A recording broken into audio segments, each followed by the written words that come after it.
Hi friends, இன்னைக்கு குழி பணியாரம் எப்படி செய்யறதுன்னு பார்க்கலாம். அடுப்புல பாத்திரத்தை வச்சுட்டு எண்ணெயை ஊற்றணும். ஒரு 3 டேபிள் ஸ்பூன் எண்ணெயை ஊற்றிட்டு கடுகு போட்டு, கடுகு 1 டேபிள் ஸ்பூன் போட்டுக்கோங்க.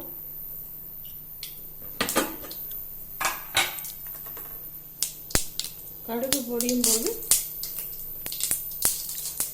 உளுத்தம்பருப்பு 1 டேபிள் ஸ்பூன்,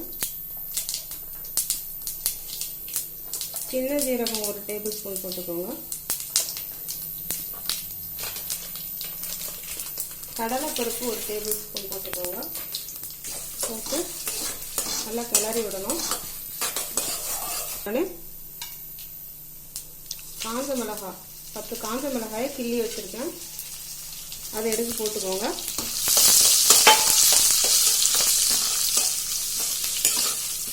அடுத்து கருவேப்பிலை ஒரு கொத்து,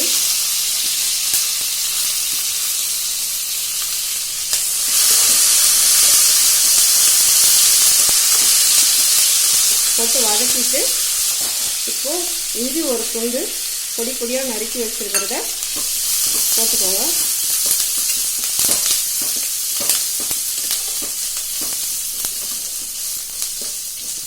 இப்போ 4 வெங்காயம் பொடி பொடியாக கட் பண்ணி வச்சிருக்கேன்,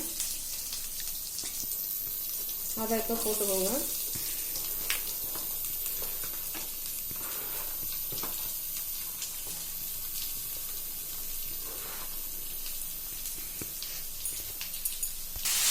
வெங்காயம் நல்லா ப்ரௌன் கலராக வர்ற வரைக்கும் நல்லா வணக்கணும். வணக்கி முடிச்சுட்டு ஆற வச்சுட்டு அதுக்கப்புறமா எடுத்து நம்ம அரைச்சி வச்சிருக்க இட்லி மாவில் கலந்து பணியாரத்தை ஊற்றணும். இப்போ வணக்கி வச்சிருக்கிற வெங்காயத்தை நல்லா ஆற வைக்கிறோம். இப்போ ஆறின வெங்காயத்தை எடுத்து மாவில் போட்டு கிளறணும். இப்போ மாவு ரெடி ஆயிடுச்சு பணியாரத்துக்கு.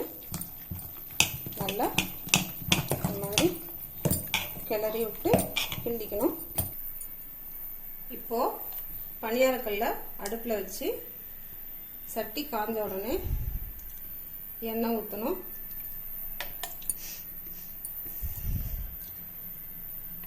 அரை டீஸ்பூன் எண்ணெய் ஊற்றிட்டு எண்ணெய் காஞ்ச உடனே மாவு ஊற்ற வேண்டியதுதான். இப்போ எண்ணெய் காஞ்ச உடனே மாவை பணியாரக்கல்லில் ஊற்றணும்.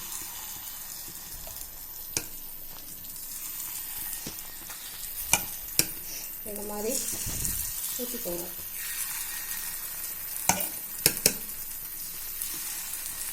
வெங்காயம் நிறையா போட்டால் பணியாரம் ரொம்ப ருசியாக இருக்கும்.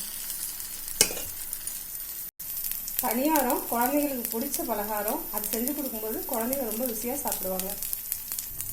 பணியாரம் வெந்த உடனே நம்ம திருப்ப ஆரம்பிக்க வேண்டியது தான்.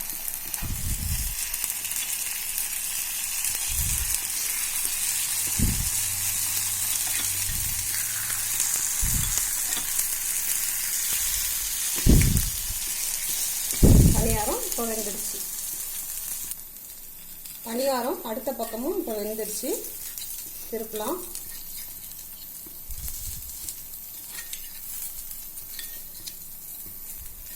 இந்த மாதிரி எல்லா பணியாரத்தையும் திருத்திடுங்க. இப்போ நல்லா வெந்துடுச்சு. சுவையான குழி பணியாரம் ரெடி ஆயிடுச்சு. எடுத்து குழந்தைங்களுக்கு இப்போ பரிமாறலாம்.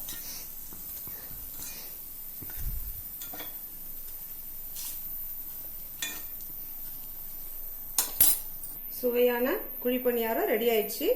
இப்போ இதுல சட்னியும் சாம்பாரும் வச்சிருக்கேன். தொட்டு குழந்தைங்களுக்கு காலையில டிஃபனா கொடுக்கலாம். வீடியோ உங்களுக்கு பிடிச்சிருந்ததுன்னா மறக்காம லைக் பண்ணுங்க, ஷேர் பண்ணுங்க, சப்ஸ்கிரைப் பண்ணுங்க.